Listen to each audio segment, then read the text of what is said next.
Yeah, you can.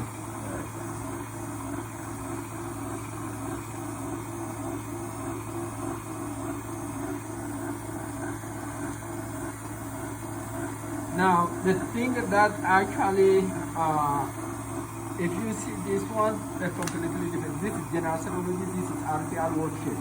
So they're different. Okay. That is what I wanted you to know. So for on the RPR, we're going to read the controls. We have the controls that is minimally reactive. It also says reactive, non-reactive. So we have to document this one for the control. And then we also have to indicate the nickel calibration. And in mine actually was 59. And this one we calibrated what was?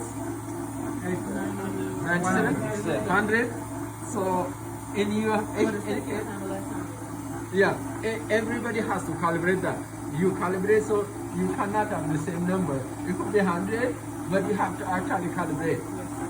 So now the rest we don't have. We have to wait for the controls and for the patient result. We have to wait. This one we have. So that is how you do it, and then you wait for the result.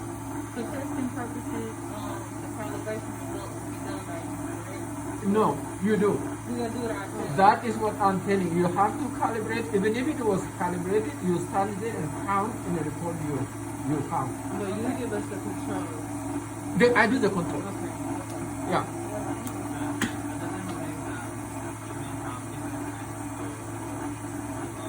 Yeah. So for example, now I already put on it, isn't it? I have the timer. So if you have a specimen, you can actually come and put on the side, to the side. So it's moving, you pick this one, put your specimen and cover it, and then you pick your timer. Can you have plus or minus the time? Like, if you can't get 100, can you have like 98? The allowed is actually, in your procedure, it says plus or minus 2, isn't it? Plus or minus?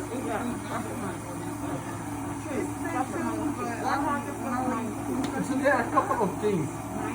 One is needle calibration. The other one is the rotation. So on both actually it's 1 or 2. There is a range.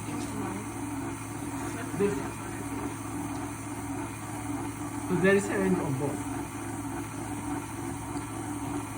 So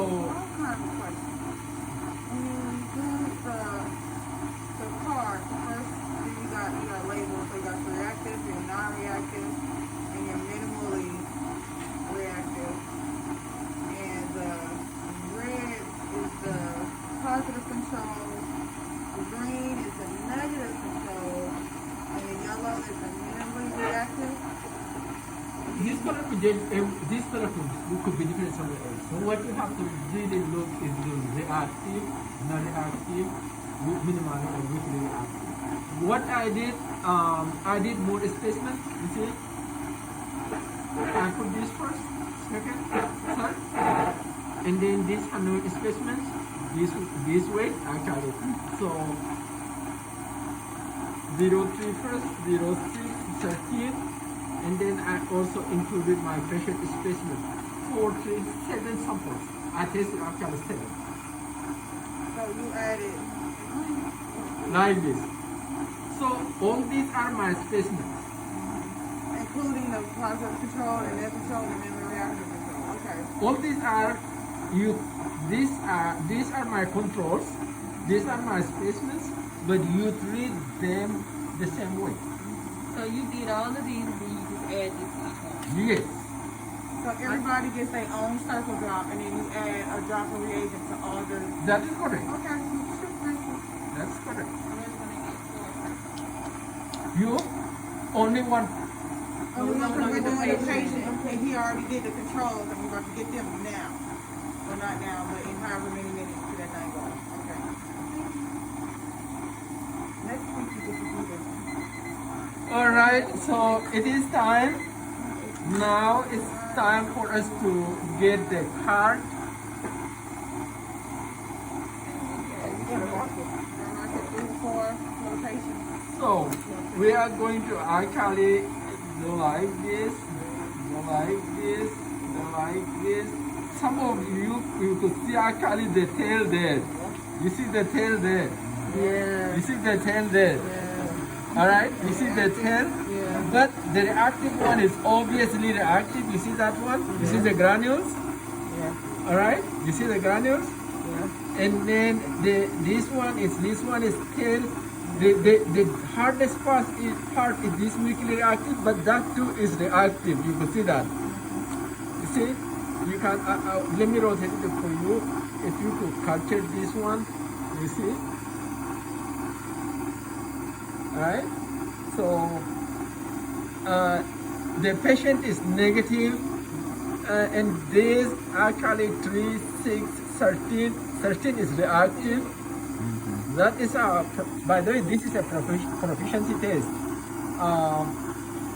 So that is how you read this thing. And now this one is weakly reactive, but the non-reactive actually you see clear tail. That's right. Clear tail is the negative, huh? Yeah, That's that one. yeah. Which one is the weak? Which one is the weakest? Right? The third one. Well, we see the tail is not. It's negative, so as you can see, especially you see that this one. Look at this one when I rotate it. That's the tail. Yeah, and the follow. tail, Yeah, that is because this one actually is spread around clumps. So that is the reactive, that is the positive one. Yeah. All right. So I could say the reactive one is reactive, Reactive. Oh, right. Okay. and minimally reactive is also weakly reactive or minimally reactive. The non-reactive is non-reactive.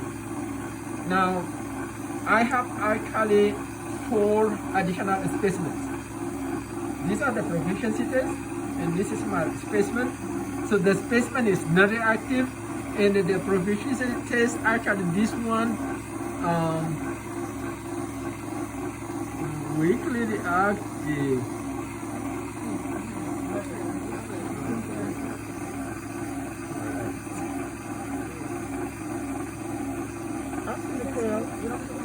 Yeah. The Yeah. weakly reactive, the others are Negative. No, we have to say reactive and then this is negative. positive. Yeah, that's what I Weakly said. reactive. And this is reactive. The others are negative. Yeah. The problem is this specimen is old, but you see I can slight activity there. Yeah, you can But see yeah.